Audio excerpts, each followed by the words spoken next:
You have the choice to either vote in person or vote by mail.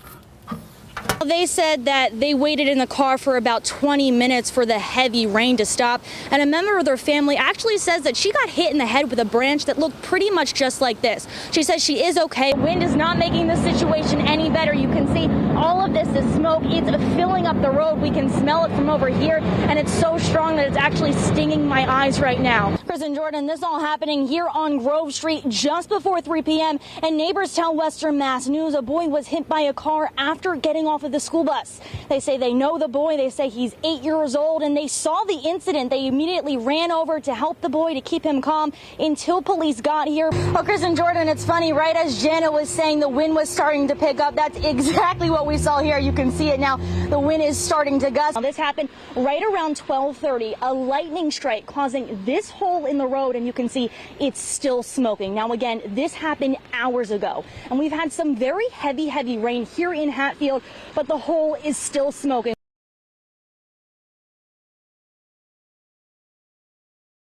Chris and Jordan, I spoke to an attorney who represented Danny Crono's late parents. He says he believes there are hundreds of victims of abuse from the former priest. What some may have thought would be the ending to a nearly 50-year mystery is now the start of a bigger push to revisit the past. On Monday, Hamden District Attorney Anthony Gallooni said former Catholic priest Richard Levine was set to be charged in the 1972 murder of 13-year-old altar boy Danny Crono on Friday, the same day Levine died. Road to Recovery, an organization who helps victims of sexual abuse, stood across from the Diocese of Springfield on Tuesday morning, urging Bishop William Byrne to release what they allege are secret files pertaining to Levine, saying the church knows more than they let on. Tell us the truth, the whole truth, and nothing but the truth. The Diocese of Springfield tells Western Mass News in a statement, in 2004, the diocese handed all information requested and witnesses to the grand jury that was convened by the Hamden County District Attorney's Office. They go on to say the diocese cooperated with that investigation and all subsequent requests or subpoenas and will continue to do so. The news is shedding light on Levine's history of past sexual abuse claims. In 1991, he was removed from the ministry. In 1992, he pleaded guilty to sexually abusing 2 boys. And in 2003, he was defrocked by the Vatican. One of his techniques was he attempted to scare his victims. I mean, he actually even used Danny Crono's murder. He said to one of my clients that I've gotten away with murder before. I can do what I want. And he told that to a little kid. John Sabursky is an attorney who represented Crono's late parents. He tells Western Mass News he's spoken to over 50 people claiming to be the victims of Levine, but the total number of victims is believed to be much higher. The state police investigators told me early on in this case is that they theorized that Richard Levine molested over 250 people during the course of his priesthood. And I think that might actually even be a low estimate based upon what I've learned since then.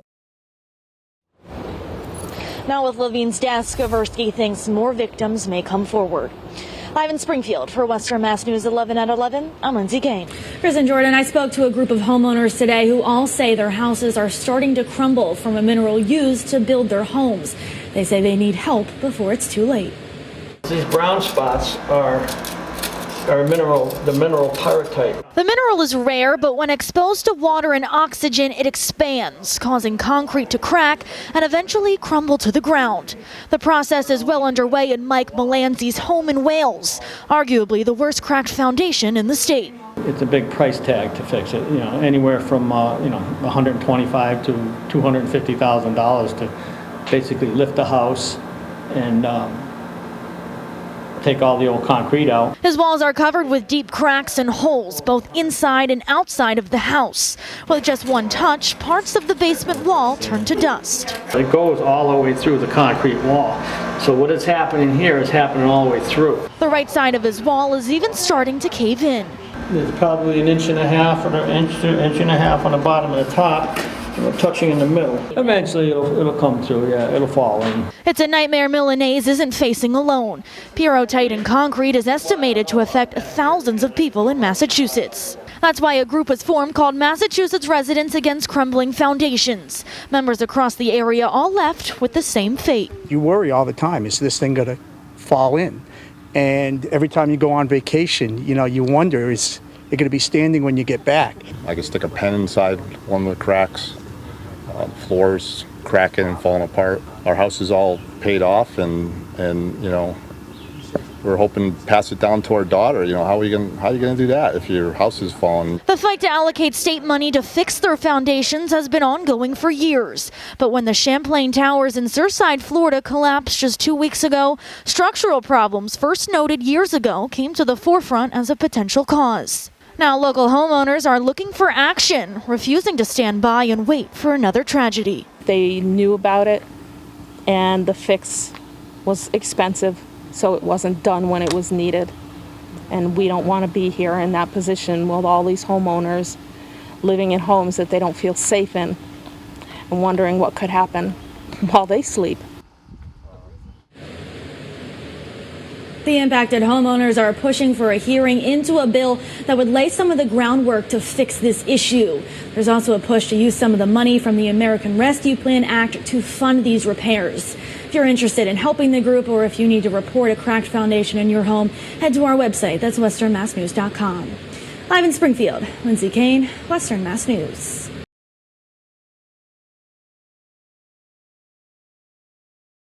Good evening, everyone, and thanks for joining us here on Western Mass News. I'm Lindsey Kane. Thank you, Amanda. And as Amanda mentioned, the indoor mask mandate in the Bay State is now lifted for those who are fully vaccinated. That means bars and restaurants can operate at 100% capacity with no social distancing. Well, it's official. Macho, the speedy balloon-biting Russell Terrier, is a world record holder. And yes, I said that right. Macho became the fastest dog ever to run the bases at a Major League Baseball stadium. That is too cute. I wish I would have known that was going on. I would have entered my dog. He would have gave Macho a run for his money. Breaking news just into the newsroom. Several police officers are responding to an active shooter situation at a casino outside Green Bay, Wisconsin. Breaking news this morning as crews battled an overnight fire in Springfield. It happened on Salem Street just before 2 a.m. We often talk about challenges during these difficult times, and one Massachusetts group of dog lovers and helpers knows that feeling well. To Palmer, now a viewer sent us this video into our newsroom from yesterday's storms. He tells us the rain came down so quickly that just getting to the end of Rondeau Street became dangerous. In sports news, it was an exciting night to be a Bruins fan for sure. The Bees leaving Game 1, Round 2 of the Stanley Cup playoffs with an impressive win over the New York Islanders.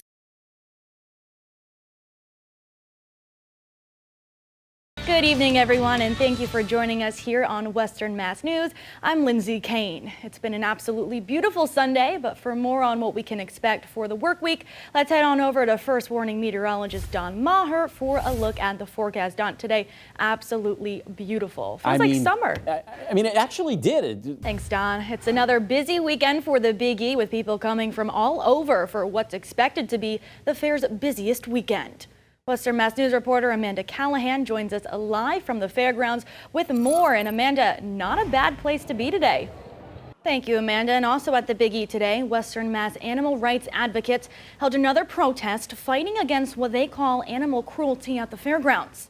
The group says they're taking a stand against the use of animals as entertainment at the fair, including the popular petting zoo.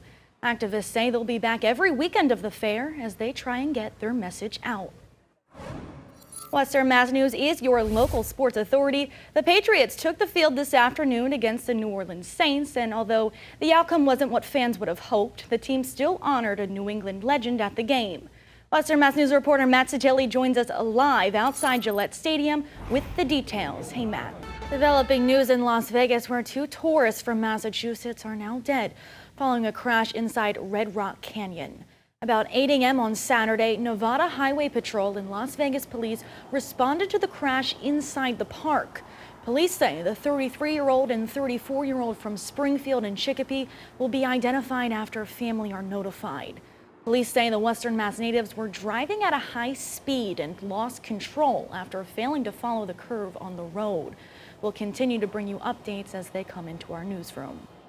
And starting today, you can get a COVID-19 vaccine when you go grocery shopping at any Big Y supermarket. The company is hosting a clinic that runs from today until next Saturday. The stores will offer seasonal flu vaccines as well as vaccines for pneumonia, shingles, and hepatitis A and B.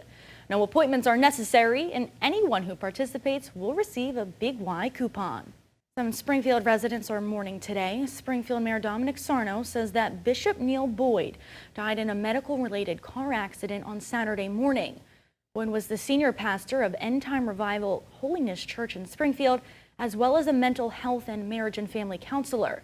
The accident is still under investigation. The woman accused of leaving a child with autism inside a van for 3 hours won't be able to return to her job for at least the next few months. Erica De Jesus is charged with reckless endangerment of a child. She faced a judge on Friday, and a not guilty plea was entered on the 45-year-old's behalf. She was released on a $5,000 bond.